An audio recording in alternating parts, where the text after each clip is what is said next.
आज हम आपको महान आध्यात्मिक गुरु समर्थ स्वामी रामदास जी के बारे में बताएंगे। समर्थ स्वामी रामदास जी का जन्म रामनवमी सन 1608 ईस्वी में गोदावरी तट के निकट ग्राम जाम्ब, जिला जालना, महाराष्ट्र में हुआ था। इनके पिताजी का नाम सूर्याजी और माताश्री का नाम रानूबाई था। इनके कुल में 21 पीढ़ियों से सूर्य की उपासना चली आ रही थी। इनके ज्येष्ठ भ्राताश्री का नाम गंगाधर था और इनके बचपन का नाम नारायण था। 8 वर्ष की अवस्था में नारायण को चिंतित देखकर माँ ने पूछा, बेटा किस बात की चिंता कर रहे हो? नारायण ने उत्तर दिया, माँ मैं अपने देश की चिंता कर रहा हूँ। इस उत्तर को माँ ने बच्चों की बात समझकर भुला दिया। 12 वर्ष की उम्र में जब विवाह की बात चली तो नारायण ने कहा, मुझे गृहस्थी नहीं करनी है। माँ ने इसे भी बचपने की बात समझकर विवाह रचवाया और आज्ञा दिया, जा बेदी पर खड़ा हो जा। नारायण ने आज्ञा तो मानी, परंतु जो ही ब्राह्मण ने कहा, बधू वर्यो सावधान, यह बात कोई नहीं सुना, केवल नारायण ने सुना था और फुर्ती से मंडप छोड़कर भाग गए थे। कितना भी ढूंढा गया परंतु नारायण का पता न चल पाया। यह सन 1620 ईस्वी की बात है। नारायण बहुत दूर नासिक के टाकली गांव में जाकर रहने लगे थे। वहां नंदिनी और गोदावरी नदियों का संगम है। इसी भूमि को उन्होंने अपनी तपोभूमि बनाने का निश्चय करके कठोर तपस्या का आरंभ किया था। वहां वे अपने राम की साधना उपासना में संलग्न हो गए थे। यह साधना 12 वर्ष तक चली थी।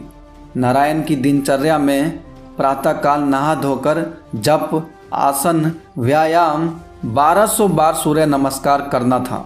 वे नदी में खड़े होकर राम नाम और गायत्री मंत्र का जाप करते थे। दोपहर को केवल 5 घर की भिक्षा मांगकर अपने प्रभु रामचंद्र जी को भोग लगाते थे। तत्पश्चात प्रसाद का भाग पक्षियों और दूसरे प्राणियों को खिलाने के बाद स्वयं ग्रहण करते थे। शाम को वेद, वेदांत, उपनिषद, शास्त्र का अध्ययन करने के बाद नाम जप करते थे।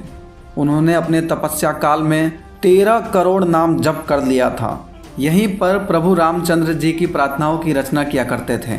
वे रचनाएं करुणा अष्टक नामक पुस्तक में आज भी संग्रहित है। टाकली गांव में समर्थ रामदास जी ने प्रथम हनुमान मंदिर स्थापित किया था। 12 वर्ष बाद उनके व्यक्तित्व में पूर्ण प्रखरता दिखने लगी और वे रामदास के नाम से प्रसिद्ध हो गए। समर्थ स्वामी रामदास जी का व्यक्तित्व भक्ति, ज्ञान, वैराग्य से ओतप्रोत था। उनके मुखमंडल पर दाढ़ी, सिर पर जटाएं, माथे पर चंदन का तिलक रहता था। उनके कंधे पर भिक्षा की झोली, हाथ में जपमाला और कमंडल तथा दूसरे हाथ में योग दंड होती थी। वे पैरों में खड़ाऊ धारण करते थे। योग शास्त्र के भेद से उनकी भुचरी मुद्रा थी।